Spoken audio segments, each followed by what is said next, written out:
ভোর থেকে সারা দেশে ছুটছে বৃষ্টি। বিভিন্ন স্থানে তৈরি হয়েছে জলাবদ্ধতা।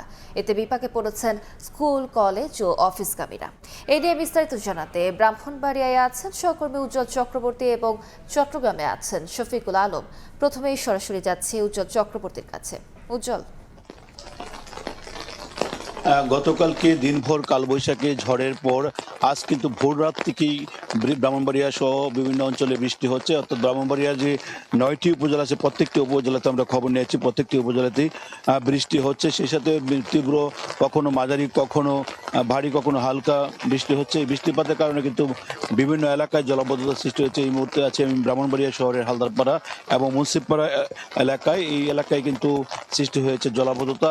আপনাকে জানিয়ে রাখি, গতকাল এবং আজকে বৃষ্টিপাতের কারণে ব্রাহ্মণবাড়িয়া যে হাওর অঞ্চল আছে অর্থাৎ নাসিরনগর, সেই হাওর অঞ্চলে কিন্তু যে উঠতি যে ধানি জমি যেগুলো আছে সেগুলো কিন্তু উজান থেকে নেমে আসা পাহাড়ি ঢলে কিন্তু সেগুলো অনেকটি তলিয়ে গেছে বলে আমরা জানতে পেরেছি। আমরা কৃষি কর্মকর্তার সাথে কথা বলেছিলাম, তিনি আমাদেরকে জানিয়েছেন অন্তত 100 হেক্টর জমির ধান, পাকা ধান কিন্তু পানির নিচে তলিয়ে গেছে। সেই জায়গা থেকে কিন্তু কৃষকরা ডুবিয়ে ডুবিয়ে ধানগুলো কেটে নিয়ে আসছে। এর মধ্যে গতকালকে কালবৈশাখী ঝড়ের কারণে বিভিন্ন এলাকায় কসবা, আখাউড়া, ব্রাহ্মণবাড়িয়া সদর, নবীনগর এলাকায় বিভিন্ন গাছপালা ভেঙে পড়ে এবং বৈদ্যুতিক যে খুঁটিগুলো আছে সেগুলো কিন্তু ভেঙে পড়ার কারণে অনেক অঞ্চলে কিন্তু এখনও বিদ্যুৎ পরিস্থিতি স্বাভাবিক হয়নি বলে তারা আমাদেরকে জানিয়েছেন। গতকাল ছিল এসএসসি পরীক্ষা, সেই পরীক্ষায় কিন্তু আমরা দেখেছি মোমের আলো জ্বালিয়ে অনেকেই পরীক্ষা দিয়েছেন এবং বইয়ে আবহাওয়ার মধ্যে বৃষ্টিতে ভিজে কিন্তু তারা পরীক্ষা কেন্দ্রে এসেছেন। সব মিলিয়ে যে গত দুদিনের যে বৃষ্টি চলমান আছে সেই বৃষ্টিতে কিন্তু ফসলের যেমন ক্ষতি হয়েছে তেমনি ভাবে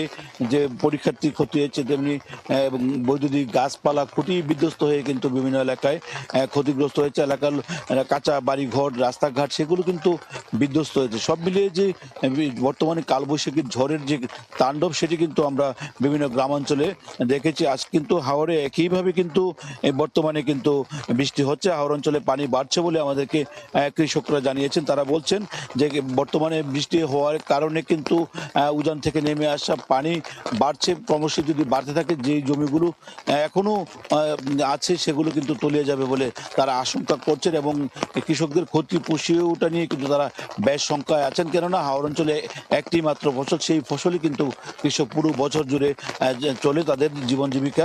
এইটুকু ছিল আমার কাছে ব্রাহ্মণবাড়িয়া থেকে বৃষ্টি এবং যে হাওর অঞ্চলের সর্বশেষ তথ্য। এখন চলে যাচ্ছে আমাদের সহকর্মী শফিকুল আলম আছে চট্টগ্রামে, তিনি জানাবেন সেখানকার সর্বশেষ তথ্য।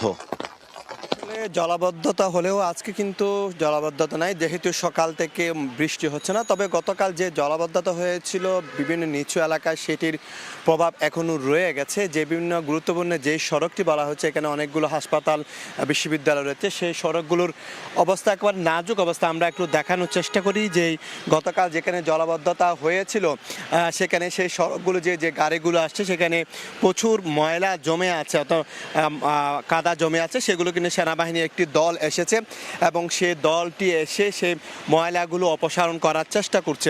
এখন প্রশ্ন জেগেছে আসলে কেন হঠাৎ করে এরকম জলাবদ্ধতা হলো। সেটি হচ্ছে আসলে কর্তৃপক্ষ যারা বলছে, তারা বলছে আসলে বর্ষা আরও 15-20 দিন পরে আসার কথা। সে কিন্তু অগ্রিম যে কালবৈশাখীর প্রভাবে যে গতকাল মুষলধারে বৃষ্টি হয়েছে, সে বৃষ্টির কারণে যে 36টি খালের পাশাপাশি আরও যে 21টি খাল রয়েছে, সে খাল সবগুলো খালের মাথায় যে বাঁধ রয়েছে সে বাঁধগুলো খুলে না দেওয়া কিন্তু জলাবদ্ধতার সৃষ্টি হয়েছে।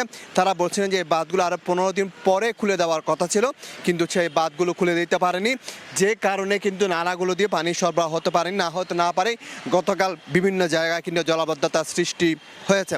আর একটি জানিয়ে রাখি, কিছুক্ষণ পর কিন্তু সিটি কর্পোরেশনের মেয়র তিনি বিভিন্ন খাল যেগুলো রয়েছে সে খালের বাঁধগুলো পরিদর্শন করতে বের হবেন এবং যে বাঁধগুলো ঝুঁকিপূর্ণ, মানুষের জন্য কষ্টকর, সে বাঁধগুলো খুলে দেওয়ার গতকালে তিনি ঘোষণা দিয়েছেন। আজকেও তিনি পরিদর্শন করে সে বাঁধগুলো কিন্তু তিনি খুলে দিবেন। আপনাকে জানিয়ে রাখি, এই যে 11,000 কোটি টাকার যে প্রকল্প, সে পুরো প্রকল্পটিকে আসলে করছেন সিডি এবং সেনাবাহিনীর মাধ্যমে এই প্রকল্পটি চলছে। এবং যদিও সিটি কর্পোরেশনের কিছু অংশ সিটি কর্পোরেশন করছে, তারা 21টি কাল নিজস্ব অর্থায়নে তারা বিভিন্ন জায়গায় করছে, যদিও 11,000 কোটি টাকা প্রকল্পটি পুরোপুরি করছে চট্টগ্রাম উন্নয়ন কর্তৃপক্ষ। কিন্তু গতকাল গিয়ে সাধারণ মানুষের যে ভোগান্তি হয়েছে, কাদা মানুষের রাস্তা থেকে বের হয়ে বিভিন্ন জায়গায় যেতে পারেনি।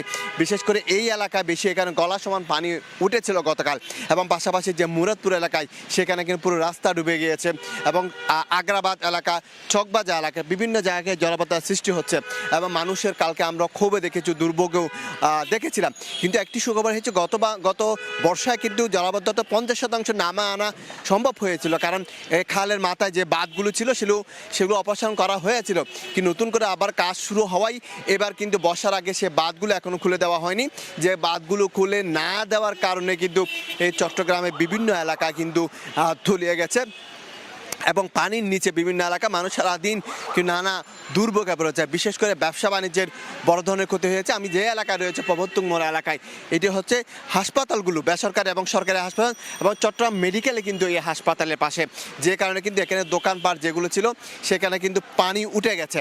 তবে আমরা দেখতে পাচ্ছি সকাল থেকে কিন্তু সেনাবাহিনী একটি দল তারা কিন্তু এই ঘটনাস্থলে এসেছে, এবং ঘটনাস্থলে এসে রাস্তায় যে ময়লা আবর্জনা হয়েছে, যেগুলো ময়লা কাদা জমে আছে, সেই কাদাগুলো অপসারণ করার চেষ্টা করছে, এবং শ্রমিকরাও কিন্তু আসছে সেই কাজ করার জন্য। এবং যেটি আমরা বারবার দেখানোর চেষ্টা করছি সেটি হচ্ছে এই যে খাল, এটি হিজা খাল। এই খালটি দেখলে আসলে বোঝা যাবে এই খালের প্রতিটি মোড়ে বনে বাঁধা রয়েছে, অর্থাৎ স্টিল ফ্রেম দিয়ে বাঁধা দেওয়া হয়েছে, মাটি ভরাট করে বাঁধা দেওয়া হয়েছে, যে কারণে কিন্তু গতকালকে যে মুষলধারে বৃষ্টি হয়েছিল প্রাথমিকভাবে 51 পরে প্রায় 80 মিলিমিটার বৃষ্টিপাত হয়, যে কারণে পানিগুলো সঠিক সময়ে প্রবাহিত হতে না পারায় পুরো এই নিচু এলাকা কিন্তু তলিয়ে যায়, এবং এখানে জলাবদ্ধতার সৃষ্টি হয়। তো এই ছিল আমার কাছে চট্টগ্রামে যে গতকালকে জলাবদ্ধতার সৃষ্টি হয়েছে সেটির প্রভাব এবং পরবর্তী করণীয়। এবং এই মুহূর্তে আমি চলে যাচ্ছি ঢাকা আজিমের কাছে। রাজধানী সহ সারা দেশে কিন্তু গত দুদিন ধরে প্রচুর পরিমাণে বৃষ্টি হচ্ছে, মাঝে মধ্যে দমকা হাওয়া আমরা দেখছি। এই মুহূর্তে বাংলা মোটর বলতে রাজধানীর যে চিত্র সেটিও কিন্তু বলা চলে দমকা হাওয়ার সাথে কিন্তু হালকা ভারী বৃষ্টি কিন্তু হচ্ছে, এবং বাতাসের যে পরিমাণ সেটি কিন্তু অনেকটাই বেশি বলা চলে। বাতাসে এটি আসলে ঝোড়ো হাওয়াও বলা যেতে পারে। আমরা আবহাওয়া অধিদপ্তরের সাথে কথা বলে যতটুকু জানতে পেরেছি যে এই যে বৃষ্টি সেটি কিন্তু আগামী আরও 3-4 দিন থাকার একটি সম্ভাবনা তারা দেখছেন, এবং তারা বলছেন যে বজ্র সহ কিন্তু দমকা হাওয়ার যে সম্ভাবনা সেটিও কিন্তু রয়েছে, এবং সেই কারণেই কিন্তু তারা কিছুটা সতর্ক অবস্থানে থাকার জন্য তারা বলেছেন। এবং আমরা এই যে রাজধানীতে যে বৃষ্টি সেটি প্রথমে অনেকটা স্বস্তি এনে দিলেও কিন্তু এই মুহূর্তে আমরা দেখছি যে আসলে কর্মজীবী এবং খেটে খাওয়া মানুষের জন্য কিন্তু অনেকটা ভোগান্তি তৈরি হয়েছে, এবং আমরা দেখছি যে অনেকেই কিন্তু রোজগারহীন হয়ে পড়েছেন, এবং সাধারণ যারা শ্রমিক রয়েছেন তারা কিন্তু বৃষ্টিতে ভিজে